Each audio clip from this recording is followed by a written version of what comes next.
Welcome to the Newsmaker. Tonight we're speaking to Irene Natividad, President of the Global Summit of Women.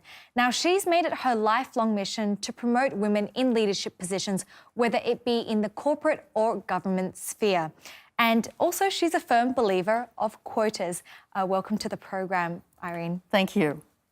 Now, just to start off with this Global Summit of Women, you've been a driving force behind this forum as president of the event since 1990. What triggered the need for this summit in the first place? For me personally, I want women to have money because when women have money, they have power. Whether they're a waitress or an executive, the balance of power changes when a woman starts earning income. And so there was not a forum where women could just talk about how to accelerate their business or economic opportunities. And, outside of the UN, there wasn't such a gathering. And so we just focus on what works. What did you do in your country that I can take to mine? What do you do in your company that I can take to mine in your business if you're an entrepreneur? Because women, I think, learn best from each other. And it has grown over the years. So clearly there's still a great need for it. Can you be more specific? Are they signing business deals at this event? They sign business deals, they make contacts. There are policymakers who attend every summit. We have heads of state. We have about 30 to 35 ministers who participate in a ministerial roundtable before the summit begins. And their focus is public-private sector partnerships. How can government and business work together to advance women's economic interests? And that's what the summit's all about. It's exchanges of best practices. No whining. But some people say that maybe an environment where it's women only fosters better results, but others say men also need to be included within this conversation. So what is your take on that? Oh, I want men at the summit. I want men as speakers. I want men as participants, young men in particular, so that they could see women in charge. But clearly, it is for the women. But we need male champions because they're still in charge in every part of the world. They're heads of state for the most part, and they are CEOs of companies for the most part. So we are not yet in charge, we women. So we want male champions, and we do have them. At every summit, we have a male CEO forum to hear from CEOs who have undertaken various initiatives to advance women in their respective companies. And we're going to have that in Switzerland as well. But among the participants, do you have people knocking on your door, males, who actually say, hey, I want to join as well, and not just be a speaker? Not yet in big numbers, because I think they find that intimidating. But we have women who bring their sons, they bring spouses. In fact, there are lots of spouses who attend as well. And I invite male speakers whenever it's appropriate and they're the expert in a particular area. We need them. Nobody, equality, gender equality has nothing to do with excluding men. It is merely asking to be equal players for women.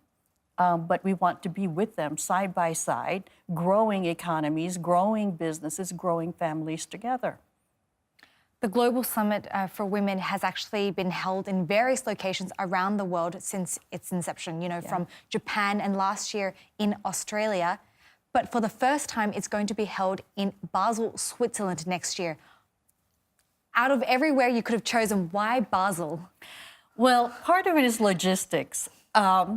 We have averaged over 1,000 participants, and I looked at Zurich and Geneva and Bern, and to look for a hall that's big enough, or bigger than that actually, that also has a lot of hotels around it.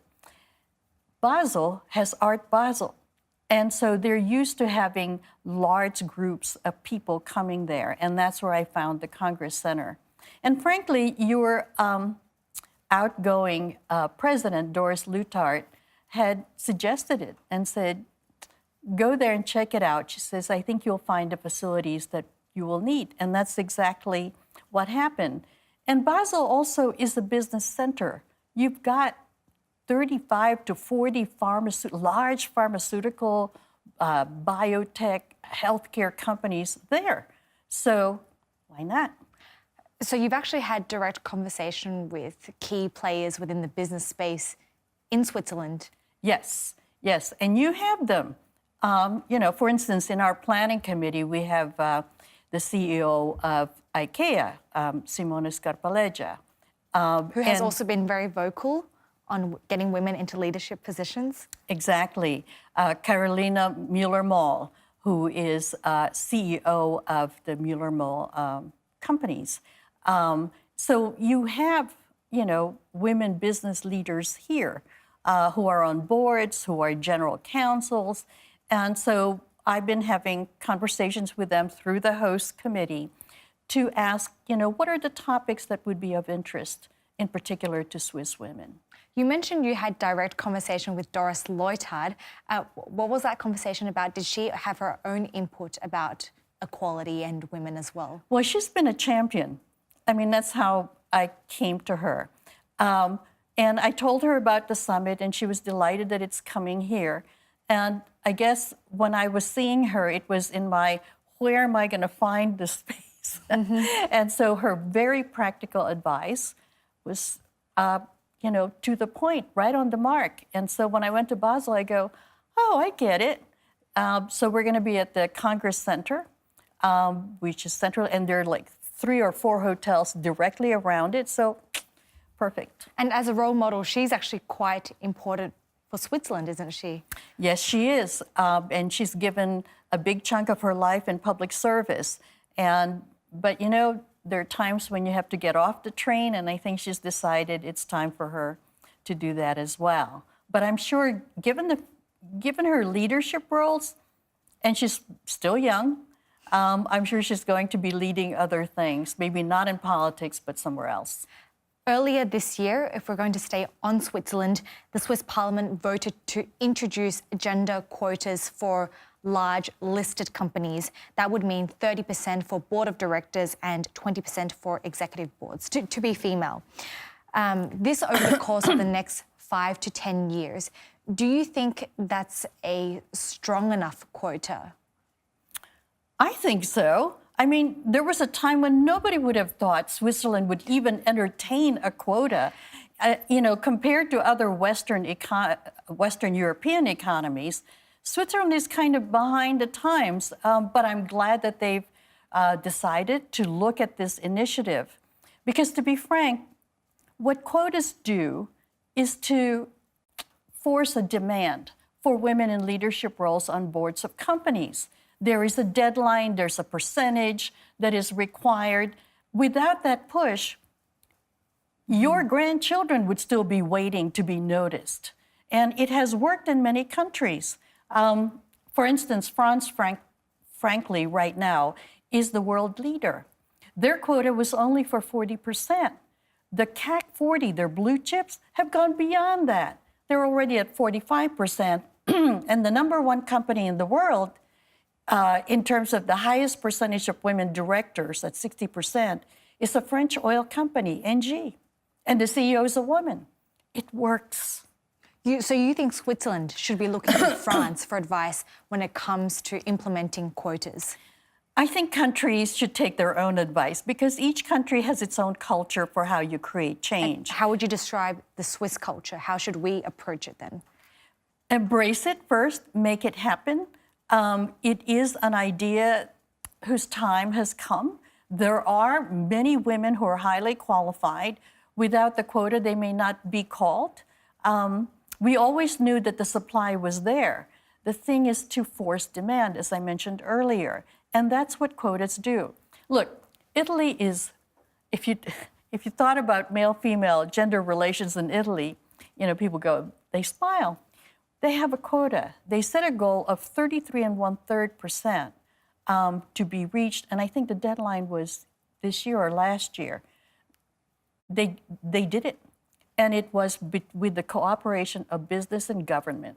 And I asked this woman who's in the Central Bank of Italy, I said, what difference does it make? She said, right now, male director nominees are looked at in the same way as women. Whereas before it's Vito recommending Carlo, to be on a board. Now it's much, she says it professionalized the board nomination process. I'm going to touch on this issue of quotas in further detail later in the interview, but staying within Switzerland, this idea of the quota, it's not binding. So even then, companies who don't fulfill this just have to explain why they don't have enough women on the board. Yeah, it's called comply and explain, okay? Well, here's what's interesting. It's called competition. No company wants to look lesser than another company within the same industry. Nobody wants to look like, they're not supportive of women. No matter how many policies they may have in place, if there's only one or none on the board of a company, it looks bad. Competition does work. I'll give you an example.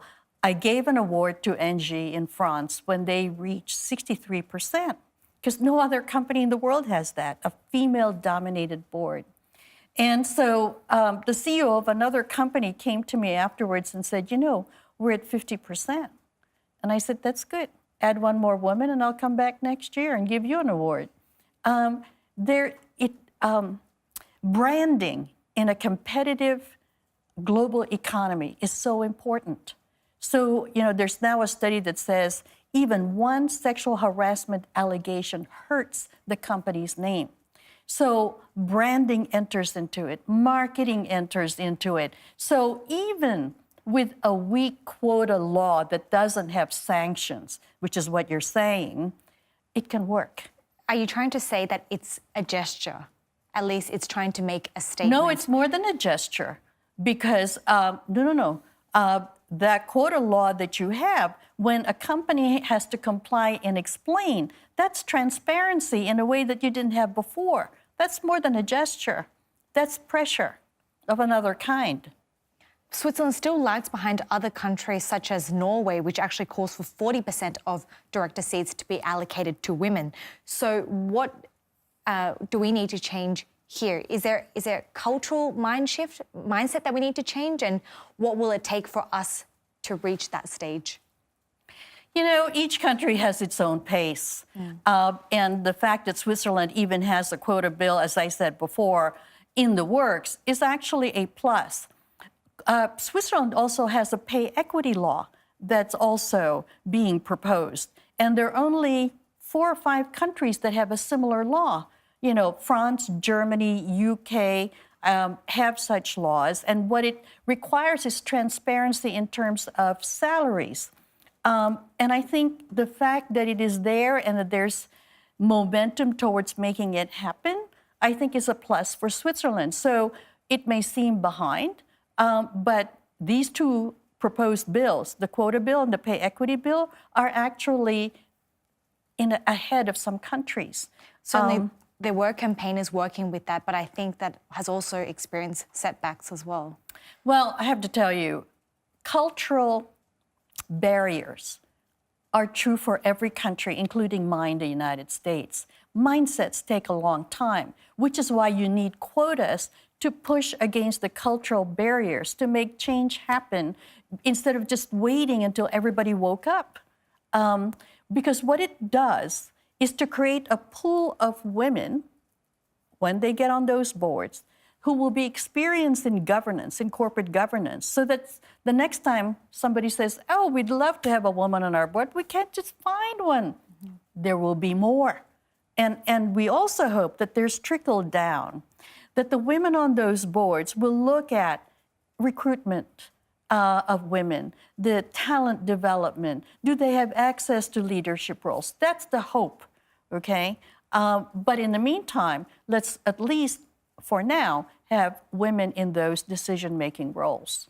I know that the summit next year in Basel is actually going to take on a broader look, and also with the focus of redefining success. And I have to ask you, why do we need a redefinition of success anyway? What does it mean to be It's not a question of needing. Women have redefined success as they've entered the workforce and advanced. For women, it's not just money. I have a program called Legacies of Women, where I showcase women CEOs at universities in different countries. To a person, all the women say to me, if I'm not successful at home, I am not successful. So success for them is also, is combined with success at home. They want both. So they want both. Can you clarify that? What do you mean by being successful In other words, at home? that they have a happy family life, that that their children are not suffering because they're working, that their spouses are supportive. They want a successful home life in addition to being successful at work. And a lot of women want that. And also, just having a job is not enough. They want access to leadership. They want talent development. They want to feel included, in the decision-making of a company. Do you see yourself, in terms of your professional and personal life, checking those boxes of what it means to be successful? Whenever young women say to me, what is the key to a successful career? I said, find the right husband. If you don't have a partner who's supportive, who values what you do, who supports in every single way, then it's very hard to do both. I was lucky. I met my husband in university, sort of typical story. He's Italian, and we sort of grew together in a way. Extremely supportive. He was the one who took, our son to the dentist or other doctors whenever he had to. We, juxtaposed our travels so somebody was home, so he doesn't feel like an orphan, and we split the homework 50-50. But I think we have to bear in mind that not everyone, No, I know. has a But husband. that's what is needed. One of the things that I feel hopeful Having a supportive about, partner. supportive partner. One of the things I feel hopeful about is that there's a study of millennials that I saw, and millennial men, young men, want to have as much say in the upbringing of their children. They have a more equitable idea of gender relations than the generation before them. So I'm kind of looking to them because they've seen their friends as peers. And so I am hopeful that that generation will have a different sense of what it takes to create a home life, which is needed. And they're actually young men and women who want flexibility more than salary. They had a ranking of what do millennials want more than a flexible work life. That's what they want. Salary came second. So you think that this is an area where workplaces should be catching up on in terms of paternity leave, for example? Well, paternity leave is not there for a lot of countries. It would be ideal if one had it. There are companies that have them in place, but not all. There are countries that have them in place, but not all. But that should be the goal? It helps enormously. But I have to tell you, Sweden has paternity leave. And in the beginning, the men weren't taking them. They weren't taking them because they felt that they would be considered not serious in their careers if they took the leave, that they would be penalized. And so what the Swedish government did was to hit them in the pocketbook. If you didn't take it, you'll be taxed for it. And what they found in the long term was that divorce rates went down, men bonded more with their children, but it had to be forced, and women returned earlier to work. They didn't lose out on promotions because they got pregnant.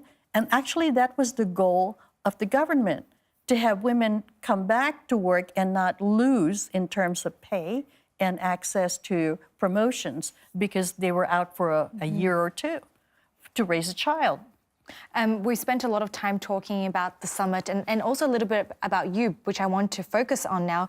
You were born actually in the Philippines, the eldest of 4 siblings. Do you think that those leadership instincts already kicked in during your childhood and in your upbringing? Well, I had a mother who was a tiger, an Asian tiger. even before the term was Coined. Yeah, was minted. She says, I don't care what it is, just be number one. You know, it's sort of, I had a typical Asian upbringing in the sense of neither my father nor my mother felt that the only thing, that my future was confined to getting married and having children. My father wanted me to be a chemist. My mother just wanted me to be successful. And being the eldest, you know, that helps enormously as well. So it sort of comes naturally, this wanting to achieve. And now I want more women to achieve. And I know from interviews before that you actually call yourself a quota girl. Yes. Why are you so confident about quotas? It's not so much being confident, it's just that I've seen it work. And also, at my age, I am tired of waiting. And I think what quotas do is to accelerate change so that we don't have to wait forever. And it has worked. There are now 26 countries with quotas for women on boards. There are countries that use quotas to increase the number of women in politics. In fact, majority of the countries have such a law. Okay, What do you say to those who think that quotas don't address the root cause of inequality? If you want to address the root cause is cultural. So you take stabs at it. In other words, you take different kinds of initiatives to get around the barriers. Quotas is one of those. Just because there are quotas for women on boards doesn't mean a company should stop, you know, developing the talents of women. The next stage for that is to grow the women into leadership roles internally instead of parachuting them from the outside to the board. It's not either or. You do all of it. Because right now, frankly, economies all over the world depend on women to grow future GDPs. The World Bank, Goldman Sachs, International Finance Corporation all have studies that show if women were fully engaged in their country's economies, GDPs would rise. You know, 19% here, 10% there. It is the future of the world's economy resting on these women. That's how come Booz Inc. Titled their report the third billion. They called women the third billion. If they were harnessed by each country, the talents of these women and their potentials, they would be equal. The output would be equal to China and India's economies combined. But I have to jump in. What would you say to a woman who got promoted but thinks that maybe her abilities might be questioned because she was promoted because of a quota? I'll tell her to get over it. Because but is that a good enough answer? It's a door. You have to push the door. You know how many women have said that to me? And usually it's women who've already achieved and gotten on their boards. You know, they say, oh, I don't want a quota because I want to get there because, you know, I'm terrific. And I'm telling them, oh, for goodness sakes. You know, when you have a door opening, and that's what quotas do, because you still have to be qualified, take it. Take it. And if you have reservations about it, well, tough bananas. So you say first open the door and then prove yourself? No. To get through the door, you will have to have proven yourself. Nobody just gets in just because you're a woman. You still have to bring the qualifications needed to be a terrific board director. And tell me a little bit more about the link between representation of the board and financial performance. Is there actually results? Yeah. There are over 70 studies that show a correlation, not causality, between more women on boards and better financial performance of a company. It's everybody from Credit Suisse to Goldman Sachs to McKinsey, tons. In fact, I'm now so bored with studies, enough already. How many more times do we need to prove our economic value as women? But at the same time, I understand. We need to keep having these, it's called the business case for women's economic empowerment every year, so somebody repeats it, and maybe if we repeat it often enough, it will sink into the heads of the men who are in charge, whether it's government or business. Both function on the basis of numbers. And so if we could show women's economic potential, then perhaps they might listen in terms of opening the doors deliberately to have women be part of decision-making. I actually just want to finish up by looking at the summit and a look ahead because it will take place in July next year. You mentioned that there are already talks of CEOs coming to the event. Can you give us a hint of who you've spoken to in Switzerland that wants to be there? No, because then it's not a surprise. But I have male CEOs and women as well. And I want to showcase the talent that's here in Switzerland.